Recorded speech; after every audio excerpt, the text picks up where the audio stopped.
Ayun, what's up mga tol? Welcome ulit sa aking vlog. For today's video, samahan nyo muna ako sa aking paglilinis ng backyard. FYI lang mga tol, hindi ko backyard ang nililinis ko, kundi backyard ng boss ko. At kung bakit ko nililinis to, ngayon lang naman ay kapalit ng pagtira ng mga ibon ko sa bakuran ng boss ko. 2 years ago mga tol, tinanong ko yung boss ko kung pwede ba akong magtayo ng kulungan ng ibon sa bakuran niya. Kapalit nun, ako na yung maglilinis ng backyard niya. At buti na lang mabait yung boss ko at pumayag siya. So 2 taon na simula nung tinayo ko yung aking aviary sa kanyang bakuran. At ayun, ako naman ang naglilinis ng kanyang bakuran.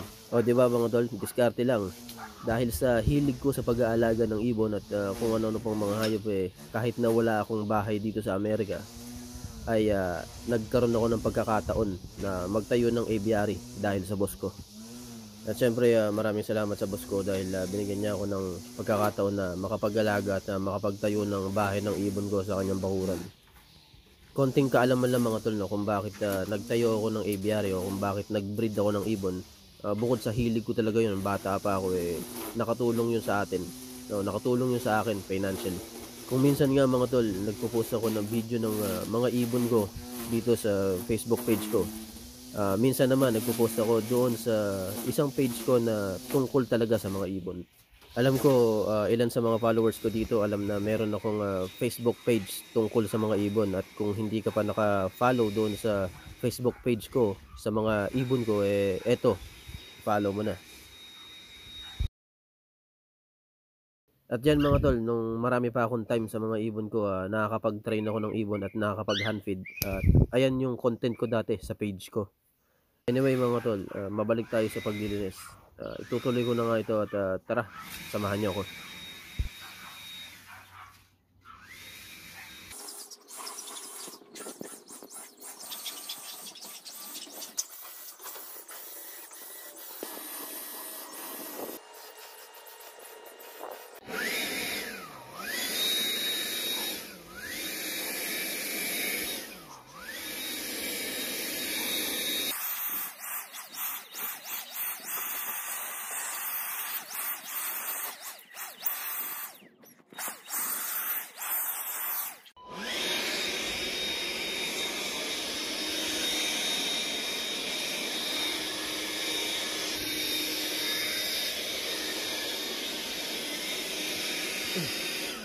Nakita nyo ito mga tol, yung mga kalat na to.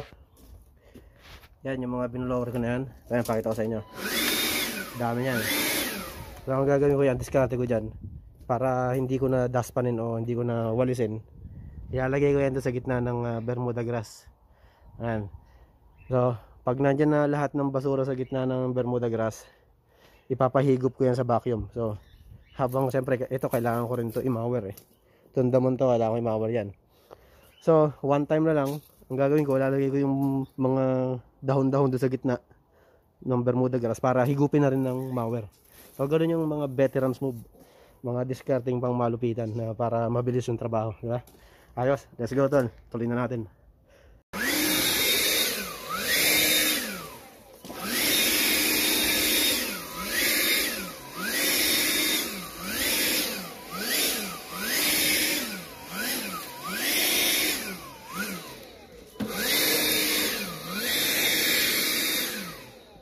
Mga tol, ito na, i-mower ko na itong mga grass. Ang gagawin kong pang-vacuum, itong mower. Ito yung mga basura na yun nasa gitna. Hihigupin ng mower lahat yan.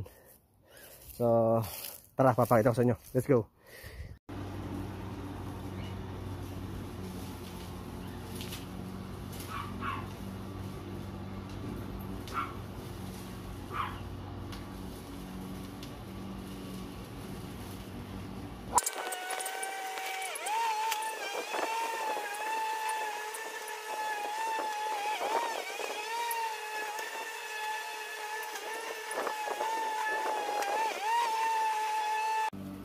At dito sa part ng video na to mga tol, nagpresenta si Commander na siya na lang munang magmamawer kasi gusto niya ma-experience kung paano magmawer.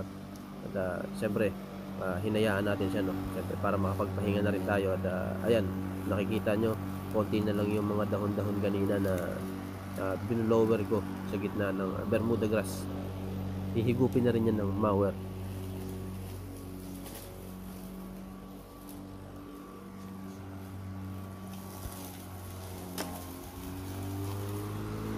At syempre mga tol, habang nagmamawer si Commander, ipapakita ko muna sa inyo yung mga alaga kong ibon. Ang tawag dito ay Indian ringneck na Harlequin. At yan sa loob niyan yung mga kakatil ko. At dito sa side na to meron pa akong isang pares na Indian ringneck. At syempre ipapakita ko rin sa inyo yung alaga kong Serama chicken, yung pinakamaliit na manok sa buong mundo guys, kasi laki lang ng pugo yan. At yung mga itlog niyan kinakain ko na rin. Yung mga itlog ng Serama mga tol, minsan nilalaga ko, minsan ginagawa kong itlog na maalat. At kung bakit ko ginagawa yung mga tol kasi dahil never pa sila nagkaroon ng fertile egg. At sa tingin ko yung lalaki kong Serama ay hindi marunong lumahi, kaya imbis na masira yung itlog mga tol, niluluto ko na lang o ginagawa ko itlog na maalat para mapakinabangan.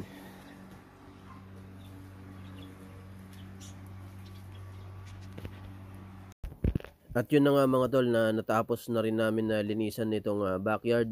Yan, itatapon ko na nga yung basura. At ayun, sa wakas makakapagpahinga na ako. Mapapakain ko na yung ibon pagkatapos nito. So yun mga tol, natapos na rin kaming mag-cutting grass dito sa backyard. Ay, nakita nyo naman, wala na yung mga dahon. So hinigop na ng mower.